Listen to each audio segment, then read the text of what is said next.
And we also have Klaus Jurgens, a European affairs analyst, joining us live from Innsbruck in Austria. Klaus, I just learned your family is in Gaziantep. Are they okay?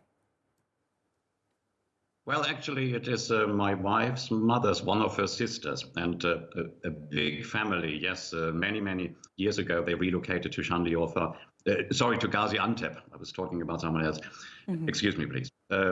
Gaziantep, and our daughter only visited some days earlier. They're all safe and sound, and they were able to actually go to Ankara, where the rest of our family lives. But I don't want to talk about an individual fate here, but I did comment about it, and my family was very grateful for immediate response on the ground, and they were given shelter some hours later after the earthquake struck. Everyone was under shock, but the response came, and it came fast. Got it. You know, when we're looking at what's happening on the ground, we just saw the first visit of a European minister to the quake zone, and that was from the Greek foreign minister.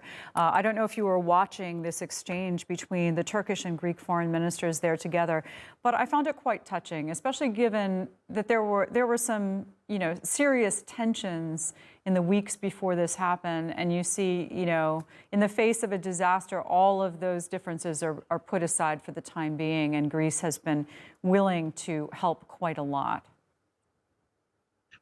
Actually, I find this very positive news, and it falls in line with many other countries and their governments who literally, as you said, sometimes there are differences, this is politics, but then in the face of a human catastrophe, they simply must be put aside. Everyone must cooperate under the name of solidarity. And these are really positive news at the time of such a crisis. Yes, in particular with regards to Greece. And I think the people in Turkey will see it with very warm feelings, yes. Yeah, okay, so, we saw tensions over the Aegean. There were accusations that were flying between these two countries. There were threats even.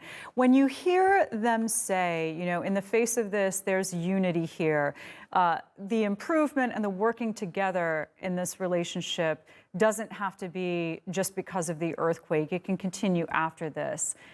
Is it likely to help smooth things out between the differences? Sometimes in life, I think when something so bad, so shocking happens, it gives time to reflect and to recalibrate. And bilateral relations sometimes are in dire need of a recalibration or a complete new formulation. I really think that this trend will continue.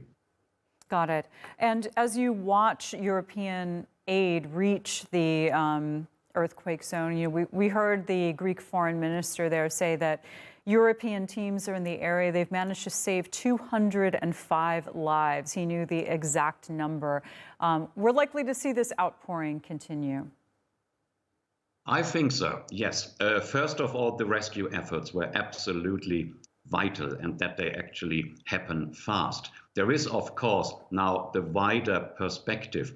Help, financial help, goods, donations must continue for the foreseeable future to safely arrive in the affected areas. And the European partners for sure will not stop helping in a week or two and then leave Turkey alone. I think the show of solidarity, the outpouring of humanitarian and financial and other aid is another very positive sign. I've just been preparing for today.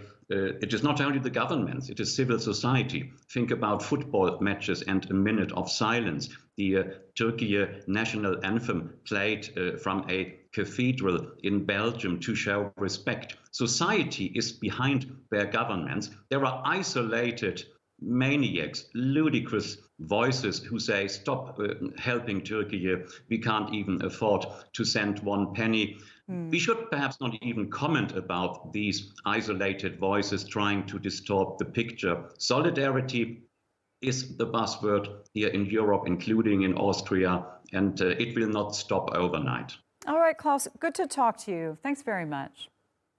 Thank you.